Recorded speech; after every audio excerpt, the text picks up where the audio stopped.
everybody, and welcome to day 2 of GameSpot's live CES 2011 coverage. Again, I'm Sean McInnes. This is Ricardo Torres, our editor-in-chief. Yes. Apologies, Ricardo. And Sarju Shah, our hardware editor. Guys, thank you very much for joining us again. Thanks for having us. So it's it's another day of CES. You guys have had another 24 hours to mull over in the festivities. Have you guys seen anything else cool on the show floor? Sarge, did you see anything good? I actually saw this tiny doohickey. It's actually for the iPad or actually any touch device, but you can actually slap on thumbsticks onto the screen, which is actually fantastic because there's no buttons on these machines. Yeah, does it work pretty well? It works really well, and what's even better is that they plug in and plug off really fast. Just two little suction cups, you're finished. Cool. Ricardo, did you happen to see anything good? I've just been kind of digging in a little bit more to what the big two right now have on the show floor. So I checked out Microsoft's booth. They only really had a poker game that was new, and so that was kind of interesting because it uses avatars. Nice. Sounds like you guys used your time a little more wisely than I did. I spent a good 15 minutes looking at internet refrigerators at the Samsung booth. So guys, we have a stacked show coming up, but first, let's get it started with a little look at what's going on over at the Razer booth.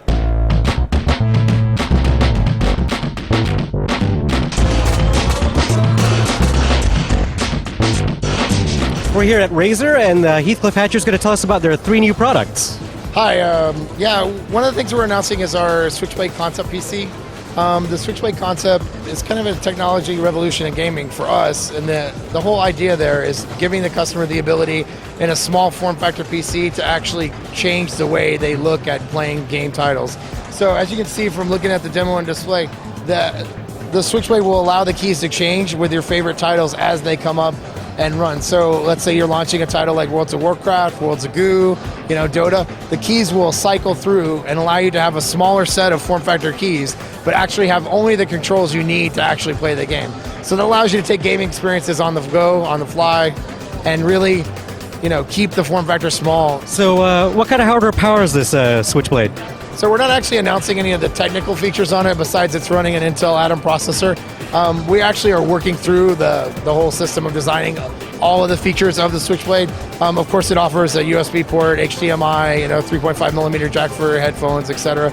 And but we're not actually a webcam, but not actually locked into the total feature set at this time. And of course, I guess price point's completely out in the air, and really any time for release date? No, we haven't actually solidified either of those things. One of the things we wanted to do is make sure we got it to CES so that the fans and our, we've been working on it for quite some time, and so with the timing in the project, we're just not at a point where we're ready to kind of lock down all those details.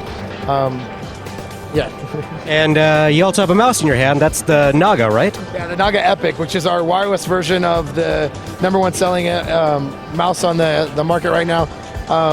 This particular version is, of course, wired wireless, so it allows the customer to plug the unit in if they're wanting to charge the battery or use it wirelessly. And then, of course, it has a interchangeable, or some I have a interchangeable side grip controls. So you can actually customize the Naga itself for your grip and your style.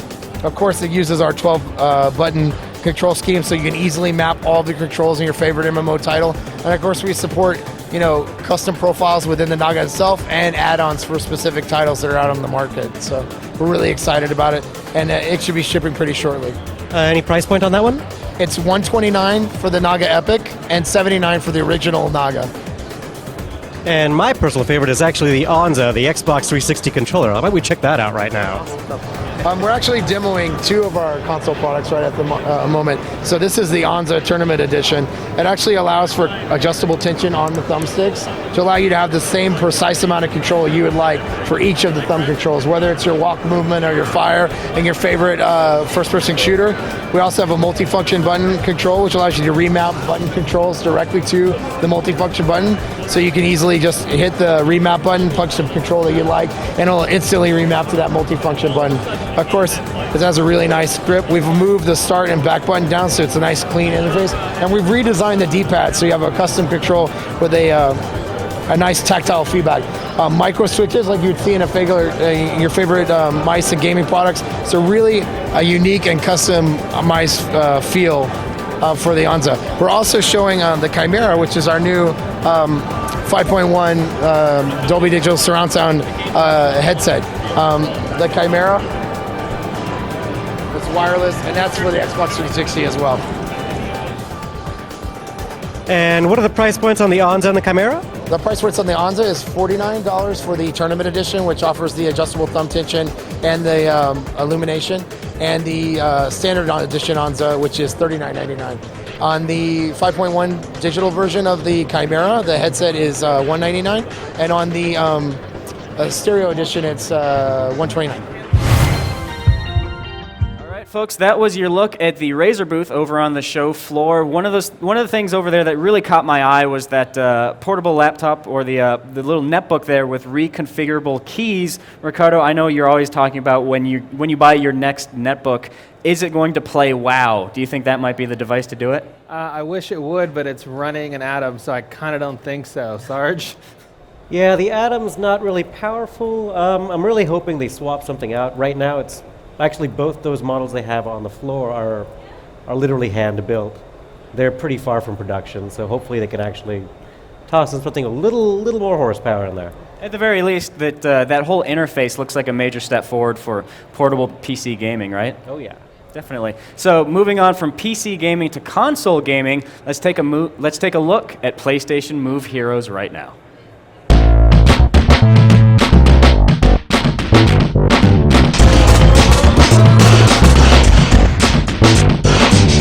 Hey folks, Homer Ibarra back here on the show floor at the Sony booth, CES 2011. I'm with my man Kaylee Roberts. How's it going, Kaylee? Pretty good, man. How's it going with you, Homer? I'm doing great. We're playing some Move.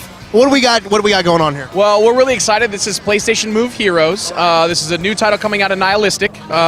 And what this is actually a mashup of 3 of our franchises. So Jak and Daxter, Ratchet and Clank, and Sly Cooper and Bentley. First time they've all been in one game. First time ever. Yeah, we're totally pumped up. So we've been trying to do this game for a while, and when the Move came out, we realized that this is a perfect time for us to take this brand new controller and get our franchises in the hands of some kids who maybe didn't play it on the PS2. You know, real easy to pick up and play, a great experience on the Move, and get people off the couch and into this environment, you know, these wonderful characters and these great environments that all these developers have created, and allow them to have this amazing, fun experience. Awesome. So Christian right here is showing off his moves.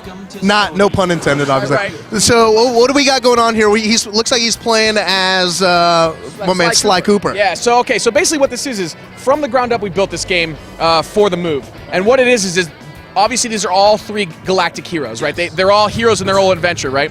So what happens is they get accepted into the Galactic Olympics. Hey, if there's one place to go, it's the Galactic Olympics. I mean, the who's who of the Galactic Empire are going to be there, right?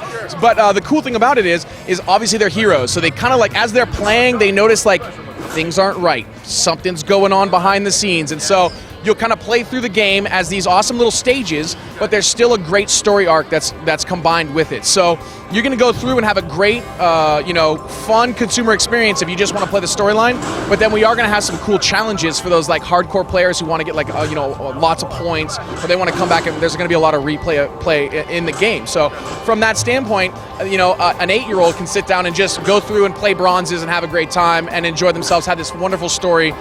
Or someone can sit down who's hardcore, like you and I. Yes. You know what I'm saying? I don't settle for nothing less than gold. Exactly. Now here's the other thing. We do have online leaderboards, and they'll also track against your friends. So your friends in your friends list will compare as your leaderboard. So of course you can send your little thing, 10,000 points more than you. You know what I mean? So it's really exciting in the sense that those hardcore gamers really want that stat, that #1 stat. So again, you can go in there and have a great time with it and enjoy it. So you're going to see things like everyday moves, and that's one of the things that makes this game so great is that a lot of people say, oh, I don't like controllers, there's too many buttons, can you swing a wrench? And you're like, well, I know how to swing a wrench. Boom, you've already got one of our melee systems. I was just swinging a wrench earlier today. That's how we do it, right? I mean, I like to swing a wrench every morning. It kind of wakes me up. It's like my cup of coffee, right? But again, we have a whip in there, so you can use your whip cracking like Indiana Jones.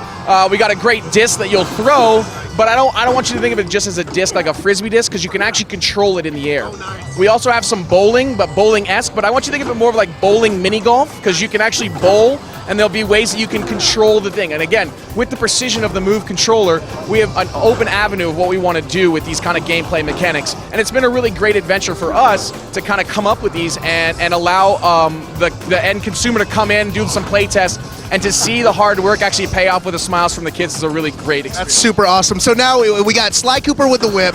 We got, who else? All right, so actually what happens is it's an ultimate mashup. So not only do we have different weapons, every character you can play. So we have 3 big characters in Sly, Ratchet, and Jack. And then we have 3 small characters in Bentley, Daxter, and who am I missing? And Clank, excuse me, it's Clank.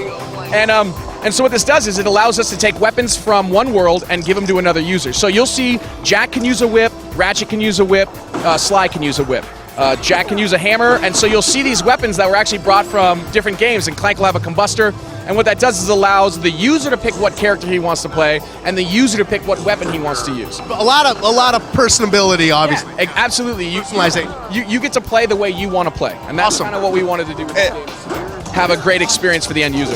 And it looks like this is one level, but how many different levels are going to be, and what are the level types? 1 million levels. No, I'm just kidding. There is quite a few levels in here.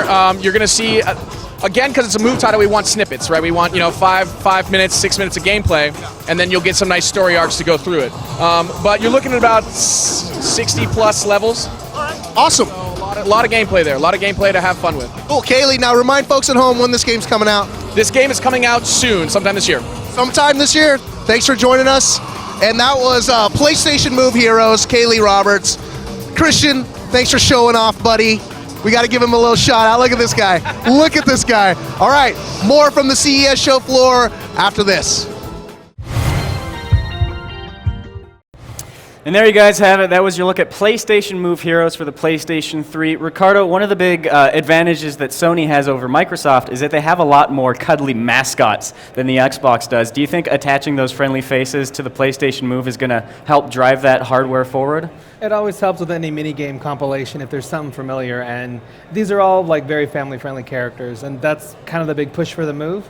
So it should work out pretty okay. The game's pretty fun. It's a little complicated with some of the navigation with like the Frisbee and the bowling ball, but it's still fun.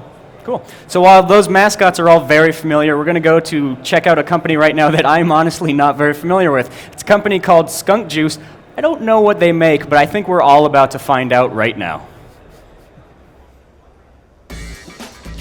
Hey folks, Homer Ibarra here. We are in the gaming showcase area of the show floor, CES 2011. I've found myself with some lovely ladies here promoting the Skunk Juice headset. First of all, let's introduce you guys. My name's Mary. Lindsay. Jordan. All right, Mary, Lindsay, and Jordan, give us the lowdown on Skunk Juice. What's Skunk Juice all about? Pretty much the Skunk Juice is, I guess you could say as a skunk juice, and it spreads everywhere, and this is necessarily not a good smelling thing, but... Let me smell. Let me get it. Nah, they smell great. They smell fine. Right, but it's pretty much a spread of everything, like spread everywhere, and this is showing that you can connect to as many people as you want, and it's a really good product. All right, just so people aren't confused, these are headphones, and you can use them. 3 or more people can listen to the same thing at once. Is that what Up to 4 people at one time can listen to one device. So one device? An iPod, a computer if you're watching a movie, a boombox, anything. Anything you can plug earbuds into, you can get up to 4 people listening at a time. Awesome. Let's get a little demo here. Who's got Justin Bieber on their iPhone? I want to hear some Bieber. Sorry, Bieber. I don't have Justin Bieber. But this is the whole thing that you get, actually, that comes in the thing. You can connect this how you would connect it in any other place a headphones would go. Then it comes with 2 separate pieces. This is 2 separate headphones, so each person gets their own. They're all magnetic, so they come off and go on very easily. As it comes, just like this, 2 people can listen to the same thing, but if I wanted to listen to what she's listening to... Get some of that there. Look at that. Black and white living in harmony, listening to the same device. Just hooked up. You guys totally hooked up. Totally just hooked up right now. It was that quick. Let's get all 3. Let's see it all in action. And again, Over and over and over again. Up to 4. Yes. And then the end pieces. It'll just go right like that. See, now that's the thing with magnets. You can tell you're not connecting it right because they won't go together. And now everybody can listen to the same thing. Now, this comes in handy when you've got like movies on a plane, not snakes on a plane, movies on a plane. Or if you want to keep the kids busy in the back seat and you don't want to listen to what they're listening to. Study groups also in a library. You don't want to have everybody listen to what you're doing. So, Don't want anybody to hear phone calls. You could just put it on three-way, and everybody can listen to the phone call and not know. Wow, just in case there's some issues going down, right? Yeah, just in case. All right, so let's see what happens when you guys want to break apart. Let's see it.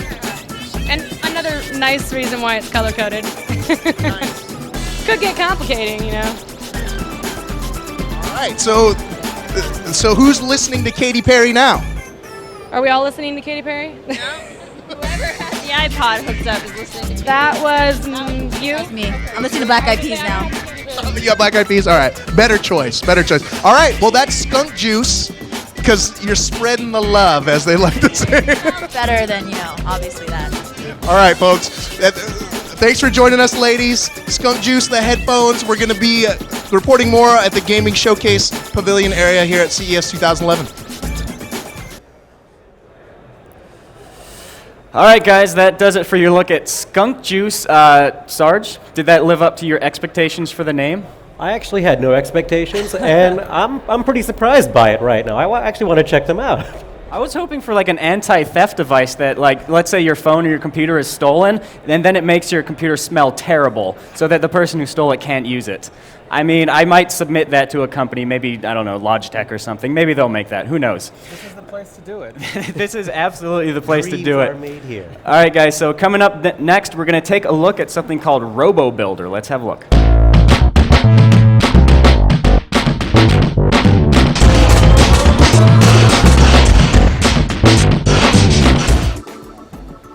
Hey folks, Homer Ibarra back here on the show floor, CES 2011 at the Sony booth. This time, I'm staying with my friend Eric Fong. How you doing, Eric? Good, how you doing? I'm doing great. You're the associate producer on Little Big Planet 2, right? Yep.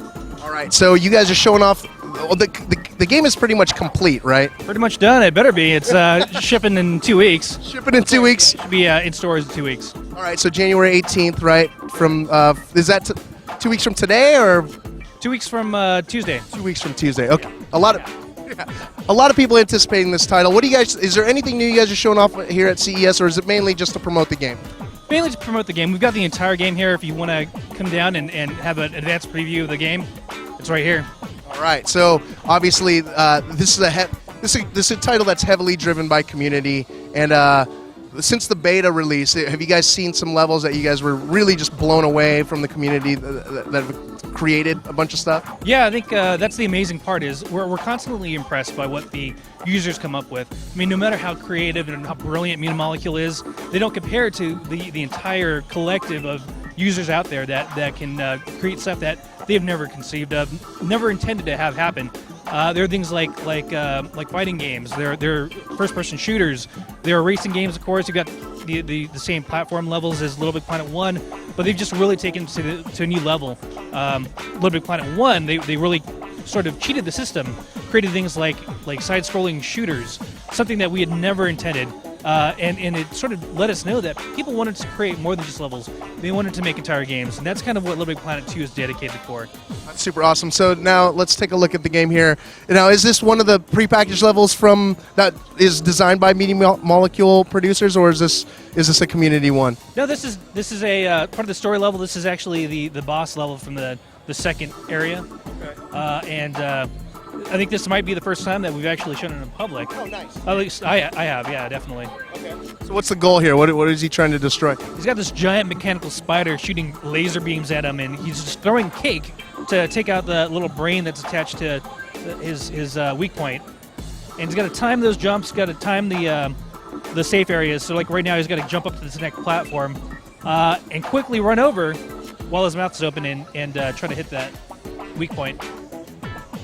Anything that uses cake to destroy enemies, it's all good in my book. Yeah. I mean, cake is the sort of the underrated weapon of choice. So talk about weapons and new gadgets. Let's talk about what Little Big Planet 2's got new in this rendition. Right from a single player perspective, or I should say platforming perspective, I think the Create Nader is huge. That's an object that we use to basically let you spawn out whatever it is you want to shoot. So Little Big Planet 1, you've got the Paint Nader, right? That's an object that is dedicated to shooting paint. You've got different sensors that respond to that, but in Little Big Planet 2, you've got this Cake-Nader, and if you wanted to shoot flying cows out of your helmet, you could do that. If you wanted to have explosives, which is kind of the default go-to objects, I mean that has lots of implications there. You've got things like the Power Gloves, and that lets you the Grabinator, that lets you pick up objects, move them between the different planes. So if you notice, you're standing on that front plane right now, but you'd be able to jump behind that plane with an object, be able to throw it, things like that. We've also got the grappling hook, which used in conjunction with things like the bounce pad, make for an exciting new level of sort of platforming experience. Now it looks like we're getting into some cutscene action here. Who was that queen lady that your Sack person was talking to? That's one of the characters that you go on. That's part of the alliance. This group of people that are trying to fight back against the Negativitron. Sorry. And it's part of the storyline. You've got another character there, a colorful character named Da Vinci, or Leonardo da Vinci. I like his 3D glasses. Yeah, it's kind of retro, right? So those two are just some of the characters that you meet along the way in your attempt to defeat the big bad guy. But going back to features, I think we talked about the single-player experience, or the story mode experience, but I think the amazing thing that really sort of separates Little Big Planet 1 and 2 is the direct control. So things that we've improved, the user-generated experience, the create aspect, the direct control allows you to directly control your objects. So in Little Big Planet 1, if you created a monster truck, you're controlling Sackboy, who's controlling that truck. Right. So you're limited to what Sackboy can grab or jump to, right? Little Big Planet 2, we actually let you bind that object, if it's a monster truck or UFO, whatever it is, to your controller. You can actually have the left thumbstick move the object left and right, up and down, and then your right analog can be used to aim your turret or whatnot, and then R1 could be used to shoot. So super sweet. You can do like 10 different things at once. Yeah. Whereas before, you're limited to one. What Sackboy could do, right? Exactly. Awesome. So real quickly, now there's no support for 3D in here in this game, but you guys do have move compatibility with this, right? Yeah, there's a separate section, Sackboy's Prehistoric Moves, which is actually available right now on the PlayStation Network. It's also included on the disc, and it sort of is a different experience. If you can imagine Sackboy being accompanied by the sort of disembodied player that can manipulate the environment. So if it's raining, lava, you can pick up a stone and use that to shelter the other Sackboys across that lava river. So that's kind of the idea behind that. Cool, Eric. Little Big Planet 2 coming soon, right? Remind people of the date. January 18th. January 18th. Go and get it soon, folks. So more from the Sony booth at CES 2011 to come.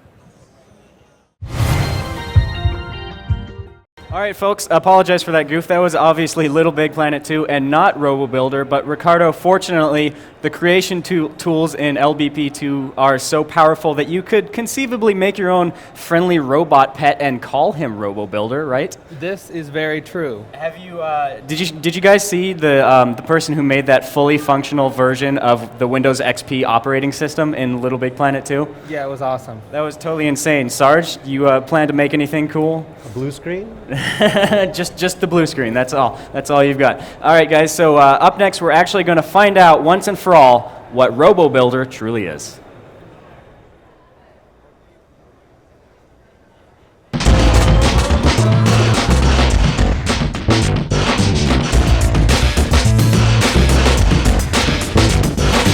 Hey folks, Homer Ibarra back here at the gaming exposition here, gaming showcase portion of the CES 2011 show floor. I find myself in front of the RoboBuilder booth with Sonny Kim. How are you, Sonny? How are you? I'm good. How are you? I'm very good. And what's your title at the company?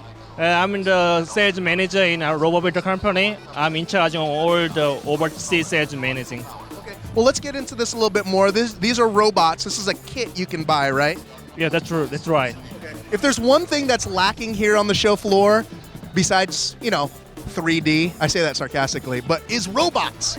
I think people should have more robots. That should be the game plan for all these major companies. But some people are ahead of the curve. So talk about these robots and what you can build from the kit. Yeah, our kit is focused on the education and the entertainment, and we are making this kit from the robot beginners to the robot experts. It's focused on education, and if you buy one kit, you can build dogs, humanoid, or dinosaurs, any car, robots, that kind of things we provide. And we provide all the education and software as well, and kids even can program it themselves easily. Okay, now I noticed over here you have a controller, but you also are using video game controllers like the Xbox 360 controller and the PlayStation 3 controller. Talk about how that integration works.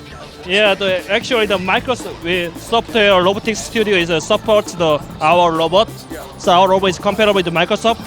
That's why all the Microsoft product is comparable. That's why Xbox can be controlled all the robot, and we little bit revised the PSP controller as well, and then you can put some Bluetooth chip inside there and control by wirelessly. Oh, okay. Can you show us? Is this functioning right here? Okay. Actually, I put some soccer program inside there. Oh yeah. So. A lot of soccer fans here. Yeah. All right, let's check this out. And there's some acceleration sensor in here, so if you just select this way, it moves. He knows. He's. Oh, look at that! Get up. Get up. Nice. That's awesome. That's a pre-programmed. It's not smooth, so a little bit. Okay. So let's see. You're controlling it with the PlayStation 3 controller. I see. Let's see him go. Oh, the ball. The ball is important for a soccer robot. There you go. Kick it. Catching it. Boom! Look at that. And I got it and doing ceremony. I scored. Look at that. Victory dance and everything. Look at that. You guys feeling it. And it looks like he's got like a nice little cage here. Yeah. Is this an accessory? This accessory option part too. Oh, okay. People just buying it. It looks more stronger. Yeah. He definitely looks strong. Look at that guy. Here, let's do it one more time. Here's the ball. Let's put that dude right there. All right, here we go. 3, 2, 1, shoot! Boom! Goal! Yeah! Look at him go. Sonny, this is awesome. So, where can people buy the RoboBuilder robot kit? Pardon me? Where can you buy it and how much? It's about $860, and you can buy. Actually, we are looking for the US distributor right now, and you can buy through online in Korea, on the Canada, and Europe. Okay. Yeah. Awesome. Do you have a name for this guy right here? Is there a name? Its name is like the same as our company, RoboBuilder. They're just all RoboBuilder? Yeah. His name, like Marty. You didn't name him Marty. Maybe you can put that in. All right. You want to think about it. All right. His name's Marty in my book. Marty like McFly. All right. Cool. Sonny, thanks for joining us. Appreciate it. RoboBuilder's super cool. All right, more from the gaming showcase here at CES 2011. All right, folks, so if you're keeping track at home, that was a robot who could play soccer, do borderline obscene celebration dances, and yet still hasn't mastered the whole walking thing, but that's fine. We can't all be perfect. Ricardo, did that sway you? Do you plan on buying the RoboBuilder? I'm kind of with Homer. I do feel that it's time that people should have more robots. I will probably try and make my own Killbot, yes. Nice. Sarge? I love the theory of Rob for the Nintendo. I'm in. Excellent. Now to move on to something that I promise has absolutely no robots in it, let's take a look at MLB 11 The Show.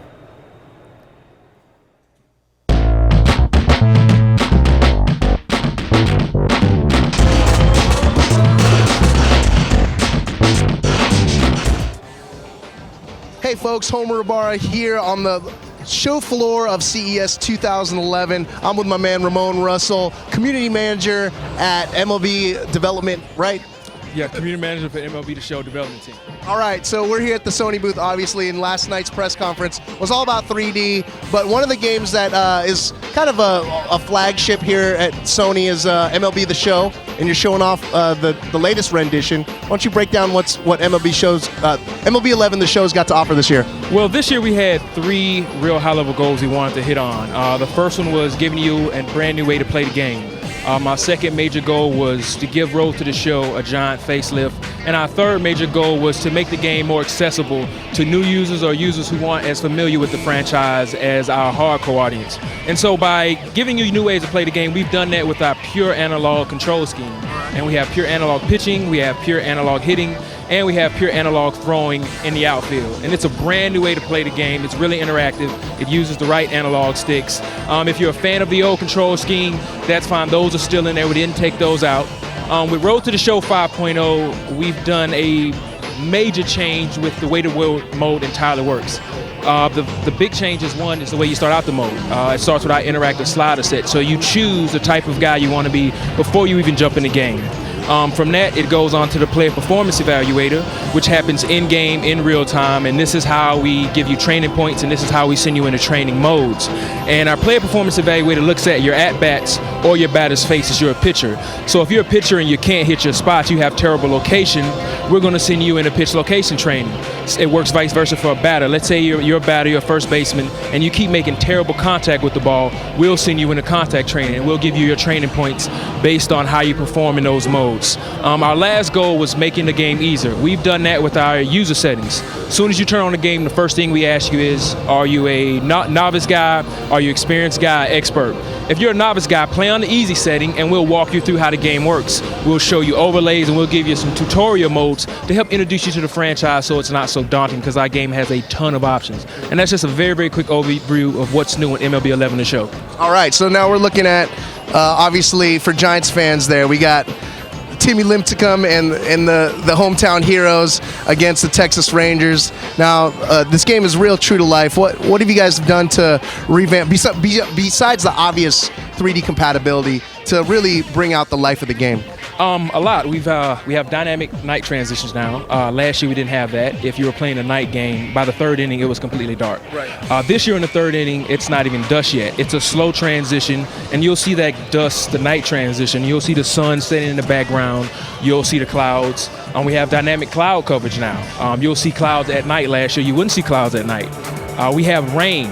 And we have all the telemetry data, and we look at the longitude and latitude of where the stadium's located and the time of year. So it's not going to rain in the stadium where it normally wouldn't. Right.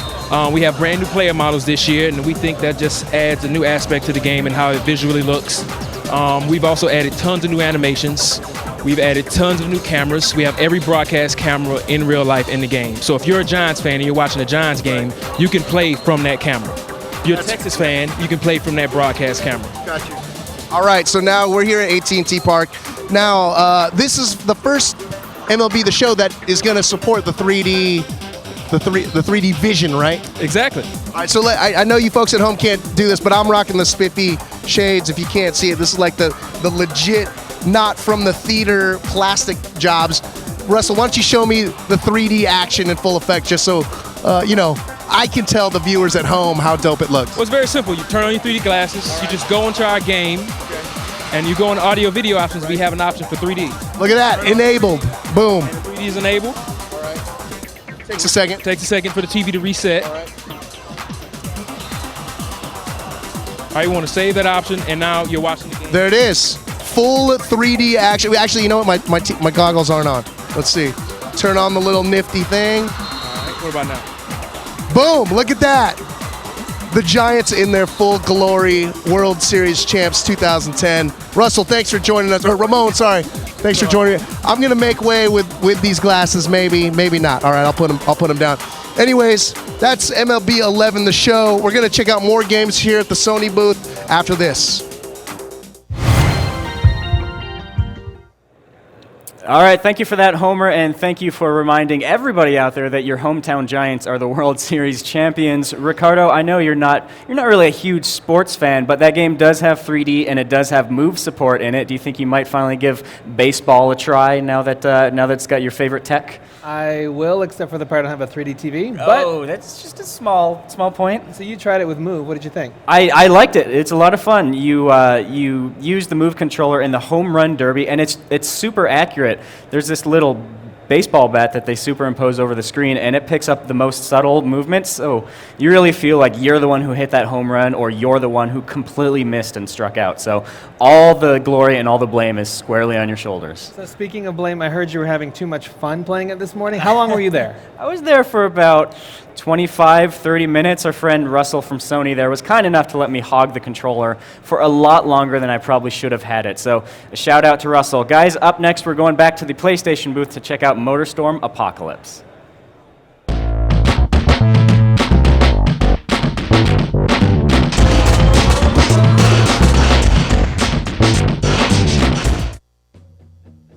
Hey folks, Homer Ibarra here, back at the Sony booth, CES 2011. I'm with my man, Damien Pinnock. How you doing, man? Good, thanks. How are you? I'm doing great. And remind folks at home what your title is. This title's Motorstorm Apocalypse. And what do you do on the title?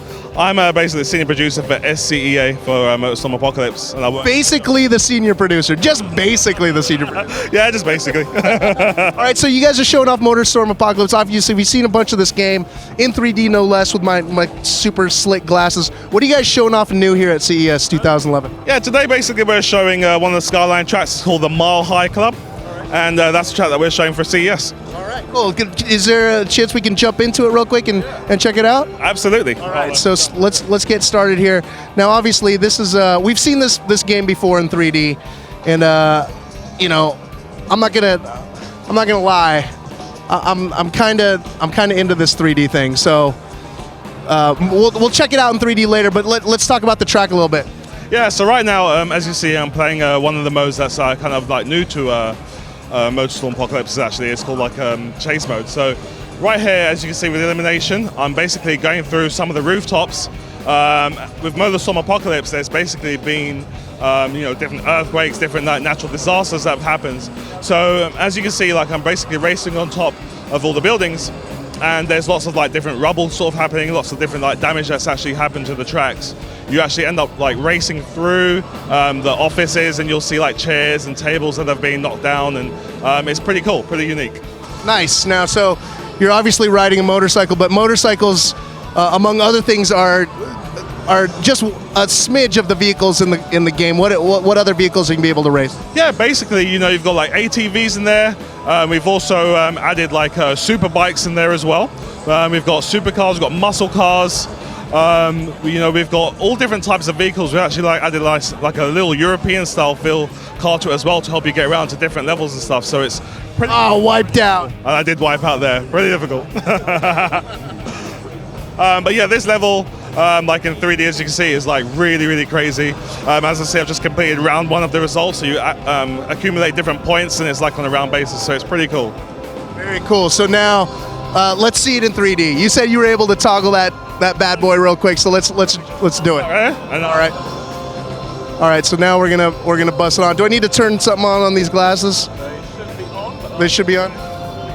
All right, there we go. Boom. All right, let me check it out. Oh my gosh. Look at this. Yeah, oh, there you go.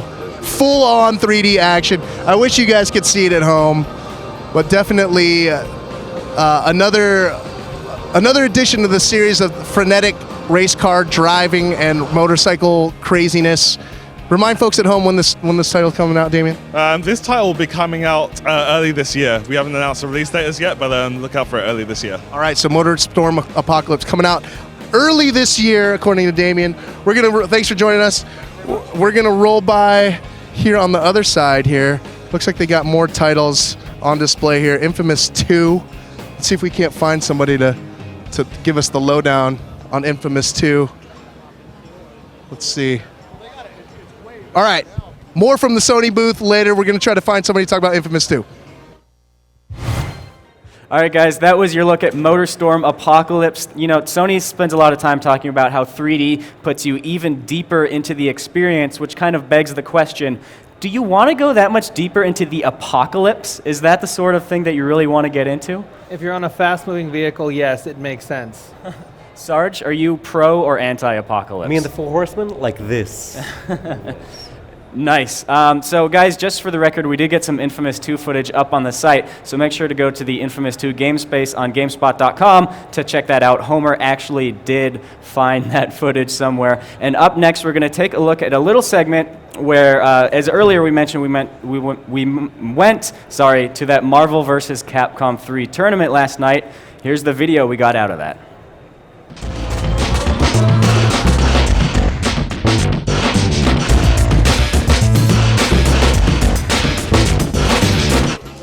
Hey, what's up, everybody? Ryan McDonald over here, and we are where, Ricardo Torres? We're at the Aria Hotel in Capcom's secret Marvel vs. Capcom 3 event. For a secret, dude, there are hella people here. They're having a 32-player tournament with Marvel vs. Capcom 3. The latest build, so you got 30 characters, 15 Marvel, 15 Capcom. Now, didn't I just hear today that GameSpot's going to have a January 27th tournament of their own? You did. We are. We're going to have a tournament later this month in January at our offices. So you're going to have 15 Marvel, 15 Capcom. You're going to come to our offices, but we're going to have a 64-player tournament. We're going to be doing it in conjunction with Capcom Unity. It's going to be a lot of fun. We got prizes. You get to see it on 28th and February 4th and the 11th as well. So right now, however, the action is heating up behind us. We're going to try to catch up with some of the guys. And are you getting in this thing or what? Probably not, because we got to go eat soon. But I'll watch. Excellent. All right, let's see what happens.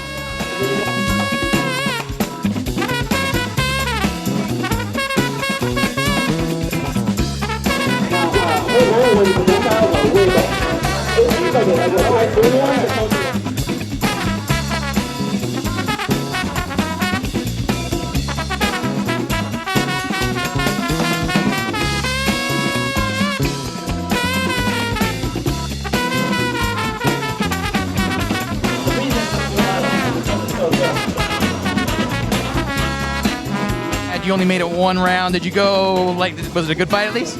I play against Marn, but it's a new game, so I gotta get used to it like everybody else.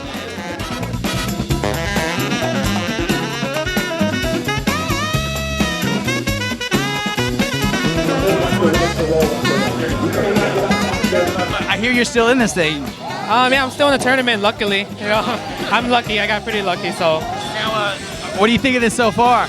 You know, I've been playing Marvel 2 for 10 years. So Marvel 3, it's going to add another 10 years in my life right there. So I'm definitely hyped. I really want the game to come out like today.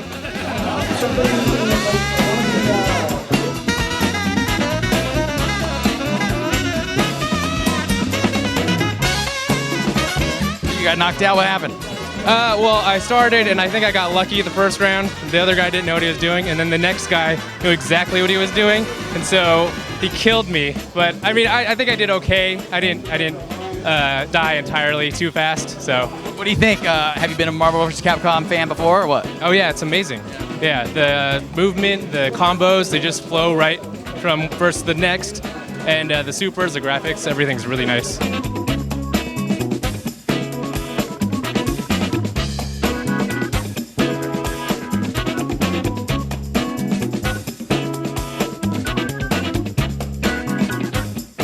I have found someone that is actually still in the tournament. Sir, tell the folks at home, what's your name? I'm Marn, and I represent Evil Geniuses. Nice. So you play with Justin Wong back there, is that right? Yeah, he lives like down the street from me. That's pretty awesome. So now you guys are still in this tournament. Where are you guys at in the tournament? I need one more to get to the grand finals, and Justin needs another one too. Now, is there a chance that you guys are going to fight in this thing? In the finals, yeah. Do you see this going that way? Yeah. Super awesome. All right, so he's not listening. Who are you going to be playing as? The same guys you've been going with up to this point, or who? Yeah, I just play Zero, Viper, and Dante. And I'm pretty sure I'm going to beat him, so it's fine. That's awesome. Right on. Yeah. Who's he play as? I don't know. I don't care. He's not as good as me in this game, so.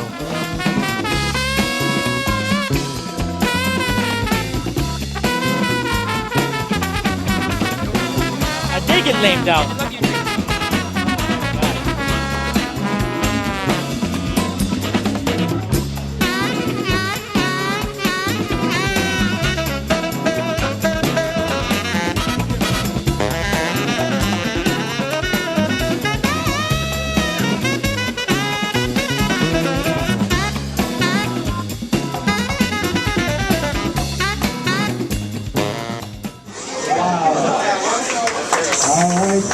Don't what? Don't what? Don't win. champion, sir. That's You did it. You told us you were gonna do it. You did it. It's awesome. yeah. I was kind of nervous at the end because he figured me out, but I mashed. I mashed. You guys made it super dramatic. Now, what do you get? Special edition? I get a collector's edition of Marvel 3. Are they gonna hand it over right now? Or what? No, I wish. They're gonna wait another 3 months or something. Well, congratulations again, sir. Thank you so much. No problem. Appreciate it. Evil Genius representing. There you go. That's a look at the Capcom's Marvel vs. Capcom 3 tournament here in Las Vegas. And yeah, that was super fun to watch. I don't know, that was super awesome. Yeah, I can't tell you how that was. I gotta go. So don't forget, January 27th. That's when we're doing ours in San Francisco. So if you're around in the San Francisco Bay Area, look to find out more information about how to attend. If you are not, don't worry. The 28th, the 4th, and the 11th will be the dates that will be broadcasting part 1, part 2, and part 3 from that. So that's it from here for right now. Ryan McDonald out. All right, Ryan, thank you very much for that update on Capcom's MvC 3 tournament. Ricardo, you were there as well, as we saw in the video. You got to see a lot of real expert-level Marvel vs. Capcom players. Did you see any sort of surprises, strategies, or characters that you weren't expecting to see? I know one of those guys was rolling with MODOK pretty frequently.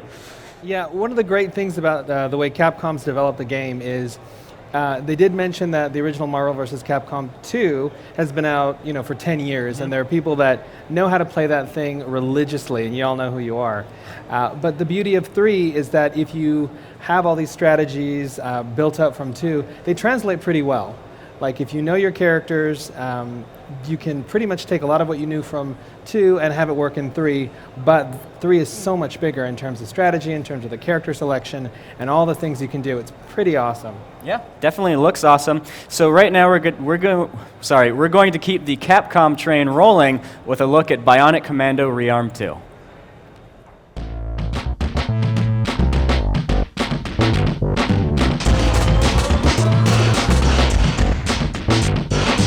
Hi, my name is Gerald Holm, and I'm with Capcom Entertainment, and this is Bionic Commando Rearmed 2, which is a direct sequel to Bionic Commando Rearmed, which was, as we all know, a remake of the original Bionic Commando from for Nintendo. So we've included in one of the new features here in Bionic Commando Rearmed 2 is our environmental scan function, where you can press RT so you can scan and get info on certain objects in the field by holding the scanner over it and pressing A, and it'll give you little intel on what you can do with how you interact with objects as well in the environment. And one of the biggest features new to Bionic Commando Rearmed 2 is the ability to jump. In the original Bionic Commando, we weren't allowed to jump. We'd have to traverse through the levels by using our bionic swinging arm. But so we decided, like, a lot of people wanted like a jump to have that natural feel to jump, be able to jump. But the best part is, though, although jumping is added in the game, you still won't be able to rely heavily on it, and you'll still continue traversing through levels with using your grappling hook. You can grab barrels right here, just toss barrels, exploding. Oh, sorry. Gotcha. Hurt you right there. And then we've included little hidden areas. Again, Bionic Commando, you threw out just all these different multiple areas. There's one up.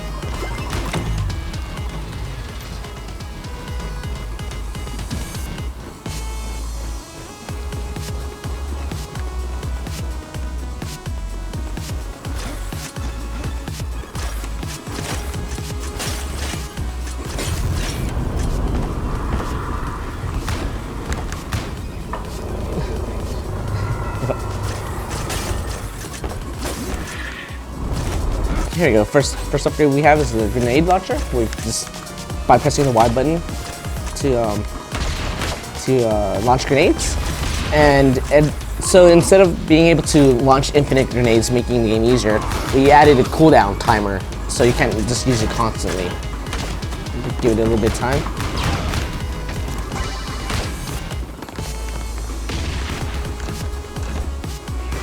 There we go. But I killed myself in the process. Did that from above.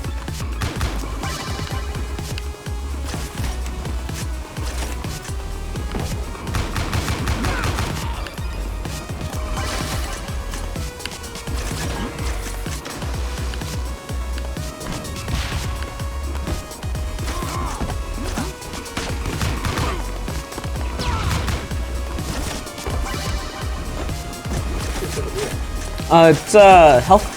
Just when you're low on health, it's give you health.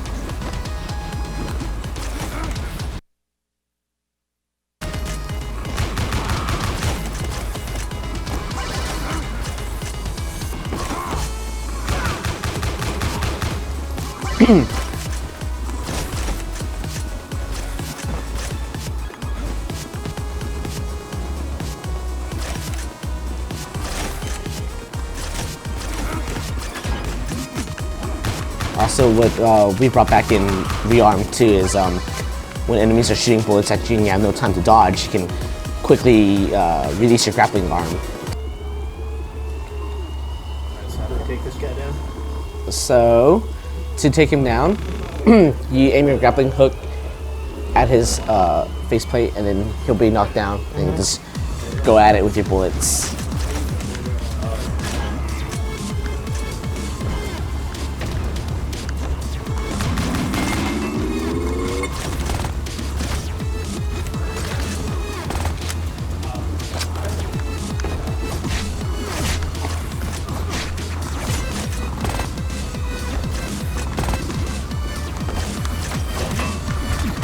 There you go.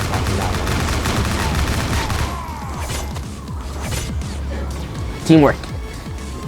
Take him out fast.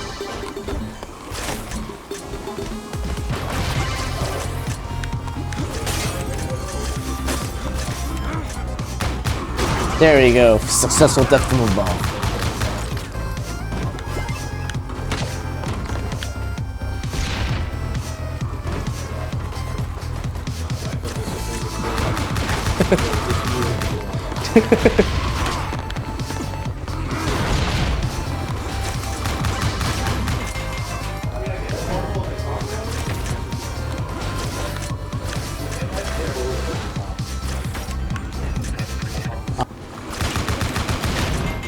For the true fans of the series, what we've also brought back is a mode called Nostalgia Mode.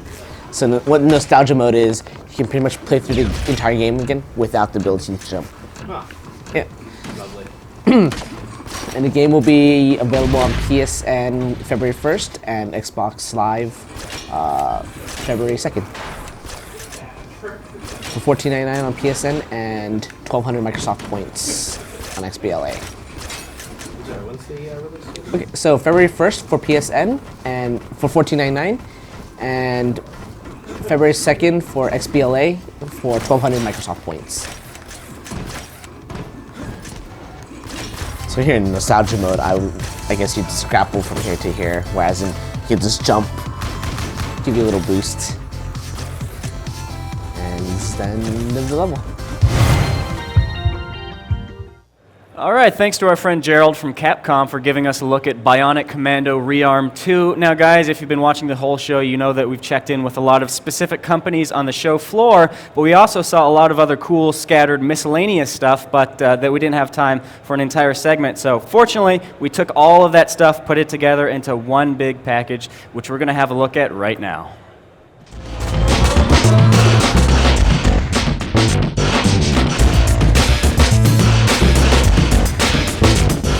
As you may have already heard, the 2011 Consumer Electronics Show has a whole lot of 3D.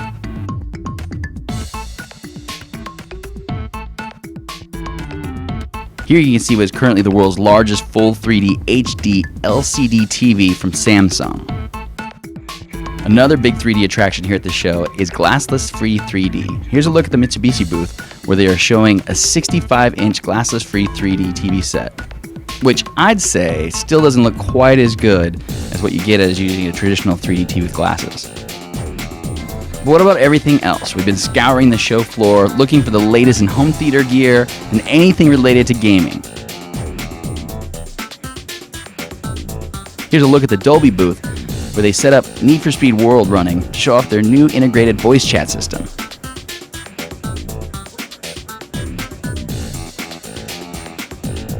Over at the Microsoft booth, they've got Age of Empires Online, which just opened for public beta.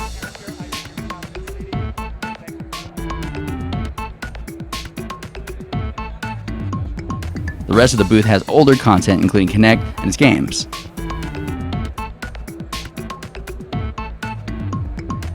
Over at the sci-fi booth, we found some Battlestar Galactica. We're here at CES to show off Battlestar Galactica Online, which is a browser-based game built on the Unity platform, which will be out Q1 this year. This game follows very closely the second season of the most recent series. So it's a very sort of action-oriented space combat style game. We have talent from the show in the game represented as NPCs. They'll give players missions, quests, daily briefings, information about what's going on in the universe. That's what we're playing. We have several classes of ships. Some are more geared towards combat, some are more geared towards mining operations. So there's a balance there for players to kind of pick and choose the kind of play they're more interested in doing and following up with a ship that addresses that. They can play as both humans and Cylons, which is kind of cool. And there's a whole big battle going on in the universe to take over outposts and take control of the universe. The idea is you jump around different sectors and encounter different things, different enemies, different types of planetoids and outposts and mining opportunities. So here I am inside of the hangar. This is where you can outfit your ship, customize weapons, engines, hulls, computer systems. You can access the black market, change ships as you level up. Let's go to the CIC now. So obviously here's where I could get daily briefings from Adama. New players will start here and they'll talk to him. He'll tell them about what happened, where they're at, and what the mission is overall. It's coming this quarter, so early this year, and best place to start would be bigpoint.com.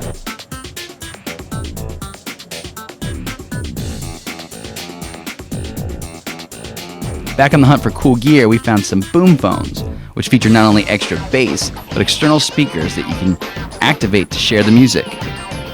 Over at the Mad Catz booth, we found their custom PC flight control setup, which is always neat to see all assembled in this really cool custom case they had built.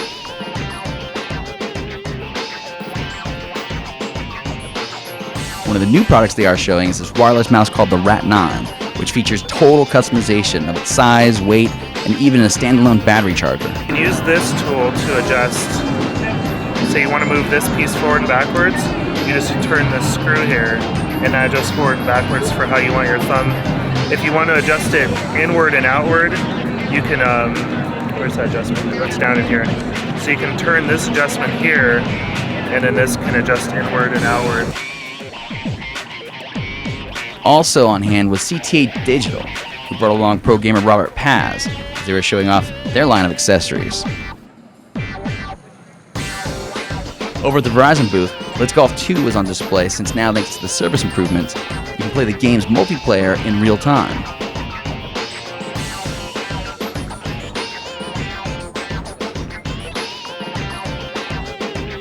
This guy with the iPhone 4 from AWA was demoing their motion sensing product that turns any iPhone 4 into a motion sensing controller for the PC.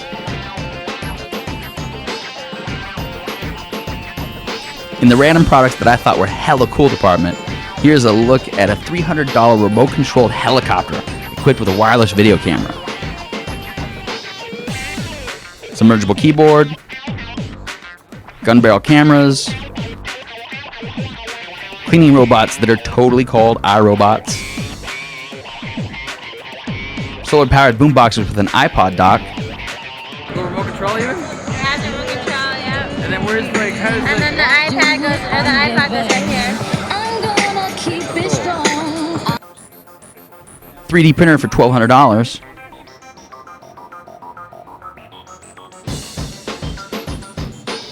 My favorite, as I'm sure will be the case for many Modern Warfare fans out there, was his consumer FLIR handheld thermal camera, which goes for about $2,000 coming out this April. That brings us to the end, where I must remind you to keep your hands off the booth babes and watch out for this.